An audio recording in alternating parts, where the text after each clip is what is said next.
प्रशांत पटेल जी, इसकी एक व्याख्या ये की गई कि भाई राजभर नोनिया चौहान दलित आरएलडी की तरफ से और पश्चिम में ब्राह्मण चेहरा, ये एक पूरा पश्चिम दोनों को साधने की कोशिश और दूसरा जातीय समायोजन को दुरुस्त करने की कोशिश लोकसभा चुनाव से पहले। प्रधान जी।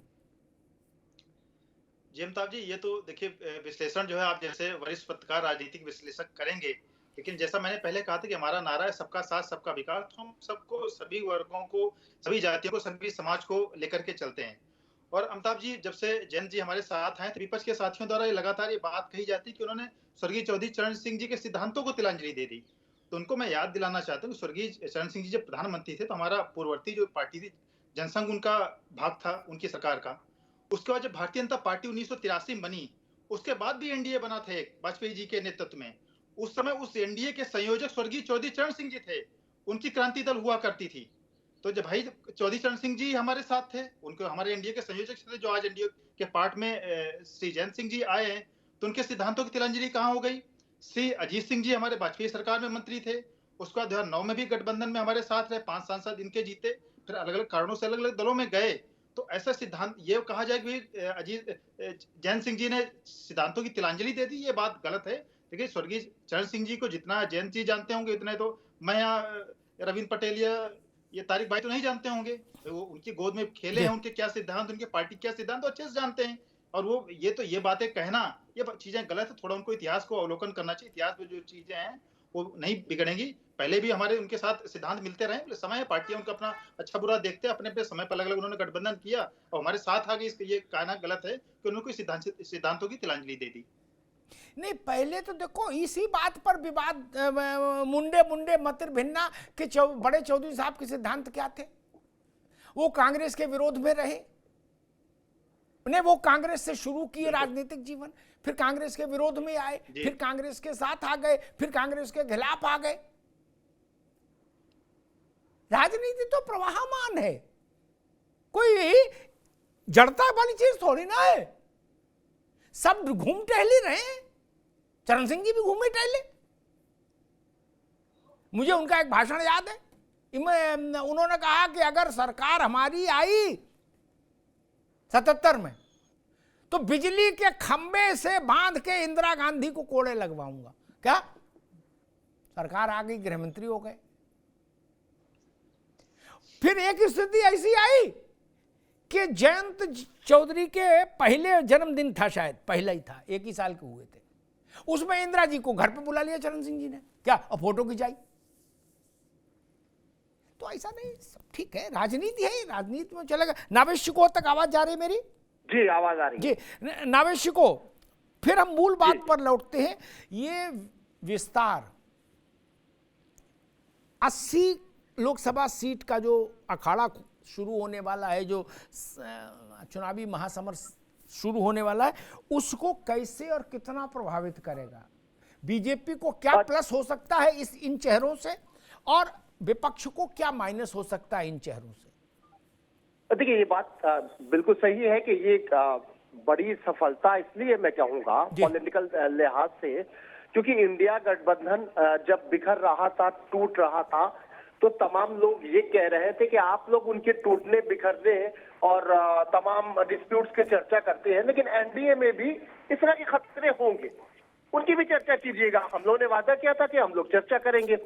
और उत्तर प्रदेश के बड़ा राज्य है, यहाँ बहुत सारे इनके भारतीय जनता पार्टी के सहयोगी दल हैं, इनकी निगोसिएशन, इनकी कहीं ना कहीं दबाव और इनके कुछ डिस्प्यूट सामने आ सकते थे और आते हैं। ये एक आम बात होती है किसी भी गठबंधन में। हालांकि भारतीय जनता पार्टी अपने आप में बहुत मजबूत है, इसलिए इनको दबाव में नहीं लाया जा सकता, छोटे दल नहीं ला सकते कि उसकी खुद की मेजोरिटी है, बड़ी ताकत है। लेकिन ये आसार इससे पहले के पैदा होते, जयंत रूठ जाते आने से पहले, ओम प्रकाश राजभर लगातार इस तरह के बयान दे रहे थे, वो कोई हरकत कर लेते, अखिलेश यादव से मिल लेते, मायावती के पास चले जाते, फुटेज चलने लगता, एक माहौल जो एक धारा में भारतीय जनता पार्टी के सपोर्ट पे चल रहा है, उसके खिलाफ एक माहौल पैदा हो जाता।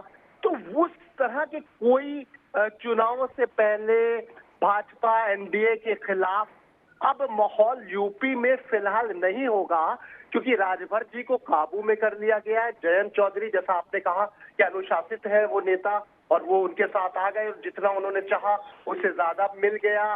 बाकी तारा सिंह चौहान तो उनके पार्टी का हिस्सा है, लेकिन जातीय समीकरण बन गया है, क्षेत्रीय समीकरण बन गया है। मंत्रिमंडल का विस्तार हो गया, इस तरह के सवाल भी अब नहीं उठेंगे। आचार संहिता कुछ दिनों के बाद लग जाएगी। तो अभी जिस तरह से एक माहौल विपक्ष का गड़बड़ाया था, वैसा एनडीए का फिलहाल यूपी में नहीं गड़बड़ाया, और बहुत ही तरीके से और सलीके ने भाजपा ने सबको साथ लिया, अपने साथियों को। ये एक फायदेमंद साइन है, इस बात को मानना पड़ेगा। रविंद्र पटेल, एक चर्चा चल रही थी कि जयंत बाबू अपनी पत्नी को, चारू को लड़वा देंगे चुनाव, खुद राज्यसभा रहेंगे, पत्नी लोकसभा। खबरें भी चली, लेकिन उन्होंने टिकट दिया राजेंद्र सागवान को, अपनी पार्टी के पुराने कार्यकर्ता, राजकुमार सागवान, राजकुमार सागवान को, अपनी पार्टी के पुराने कार्यकर्ता, पुराने वफादार को। और राजभर टाइप ऑफ पॉलिटिक्स जो है, उससे भी उन्होंने अपने को दूर रखा जयंत चौधरी ने। नहीं कि जहां बात करनी है वहां बात करो, बाकी शांत रहो और अपना काम करो। मुझे लग रहा है कि इंडिया में जब जयंत चौधरी थे तो वो कुछ बातें तीखी बोल गए थे। वो आज तक उनका पीछा करने के मैं आदमी हूं, चवन्नी नहीं। मुझे लग रहा है एनडीए में आने के बाद वो ये समझ गए कि बोलो कम, बातें कम, काम ज्यादा। नारा तो संजय गांधी का था, लेकिन जयंत चौधरी ने भी समझ लिया। जी नहीं सर, ऐसा है, ये जब का ये वाकया है, ये मैं जिस संदर्भ में चौधरी साहब ने इस बात को कहा था, जिस तरीके से 2022 के इलेक्शन के टाइम पे उन्होंने 23 में या 24 में नहीं कहा सर, उन्होंने 2022 इलेक्शन के टाइम पे उन्होंने इस बात को कहा था कि कुछ अन्य थोड़े ही हूँ। जब आदरणीय अमित शाह जी पश्चिमी उत्तर प्रदेश में घूम रहे थे और कह कि जयंत जी गलत जगह चले गए हैं, तब उन्होंने कहा था, 2022 की बात है सर ये, और तब के संदर्भ में वो बात ठीक थी। और 2024 में जो घटनाक्रम हुए सर, इस बात को समझना होगा कि हम चाहते थे कि हम उस चीज को करें, लेकिन जो 2024 में जिस तरीके से मैंने अपनी बात को कही, मैं एक विंग का प्रदेश अध्यक्ष हूं, हम लोग ने भी निवेदन किया कि चौधरी साहब क्या हालात हो गए हैं हमारे। अब कुछ कह दूंगा टीवी चैनल पे तो उस बात का बतंगड़ बन जाएगा। जिला अध्यक्ष जो हमारे घटक के जिला अध्यक्ष थे, हम फ्रंटल अध्यक्ष प्रदेश के 75 जिले 18 मंडल हमारे कार्य क्षेत्र में है, और उनका घटक का जिला अध्यक्ष हमें कोनी लगाता था।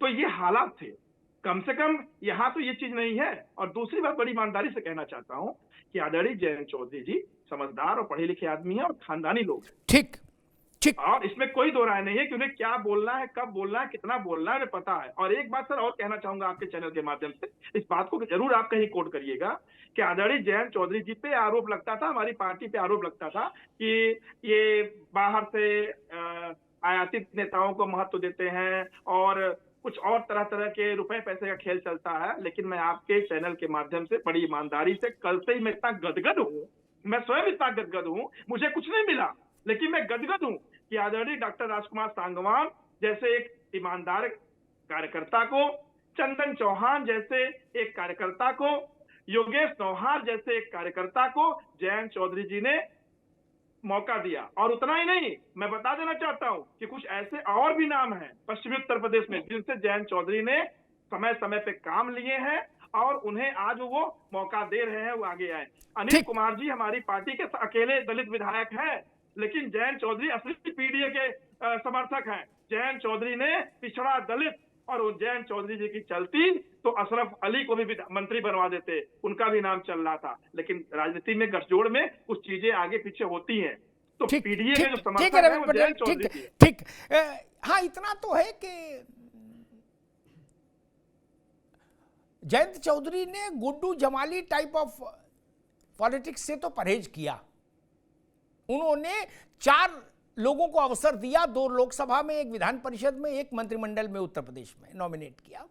चारों उन्होंने अपनी पार्टी के कार्यकर्ताओं को ही अवसर दिया। ये एक अच्छी बात है, पार्टियों में ऐसा ही होना चाहिए। पैराशूट आने से पार्टियों में जो ढांचा है नीचे का, वो उसमें कसक आती है, उसमें बिखराव आता है। रविंद्र पटेल जी, जी नहीं रविंद्र पटेल बात हुई, तारिक खान साहब, मसला यही कि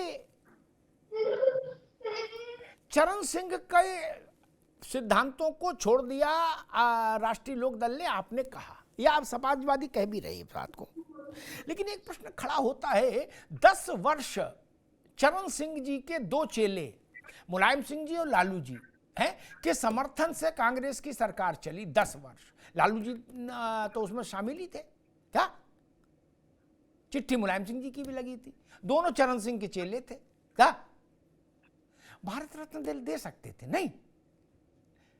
कर्पूरी जी को जब मिला तो लालू जी ने कहा कर्पूरी जी तो हमारे गुरु है, तो मैंने कहीं कहा था कि अरे गुरु को याद नहीं रखे जब सरकार में थे, नहीं? तब ये सवाल तो उठेगा ना, नहीं?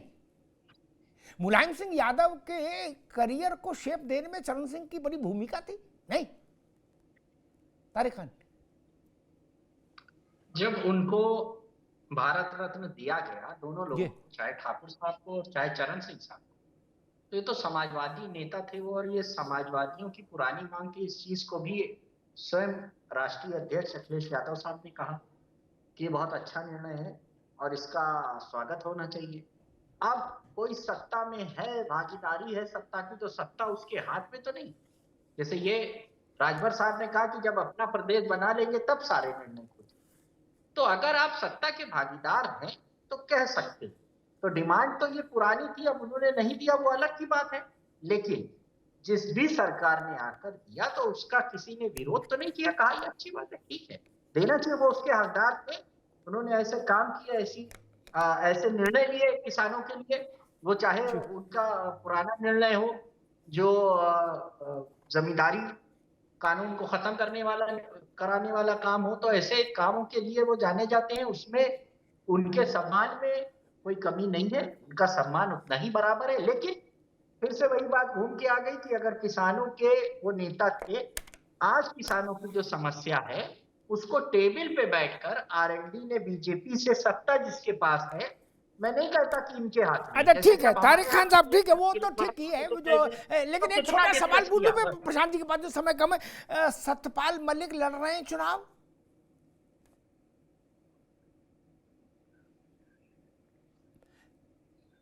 खबर आई थी कि अखिलेश जी ने उनसे बात की है कि चाचा हिम्मत करो और लड़ जाओ अब की अलीगढ़ से, लेकिन वो कुछ कुनमुना आ रहे हैं, कह रहे ना यार ऐसा ना फंस जाऊं, नहीं?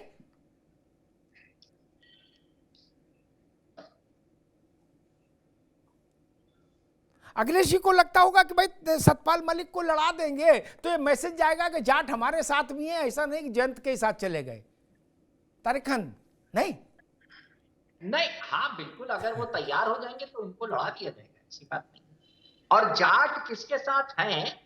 अब जाट पूरा अगर जयंत साहब के साथ चला जाता या है या चला जाएगा, इसको मान लिया जाए, तो इसका टेस्ट तो चुनाव में ही होगा और वोट कितना कौन पाया इससे होगा। और जाट पूरा इनके साथ है, किसान अगर है इनके साथ तो इनको मिलनी चाहिए 6-7 सीटें जो इनका अधिकार बनता है। जिस हिसाब से ये विधानसभा लड़े थे, मगर 2 ही सीट मिली इनको, तो मुझे लगता है कि ये लेस पे कॉम्प्रोमाइज किए हैं, मगर सत्ता में एक अलग किस्म का चुंबक ठीक होता है। ठीक ठीक तारिक खान, ठीक, अब अभी रुक जाओ भाई, मैं प्रशांत जी के पास चलूंगा। एक बात ओम प्रकाश राजभर ने अच्छी की, कई बार ओम प्रकाश जी बड़ी व्यवहारिक बात कह देते हैं, पाखंड से दूर।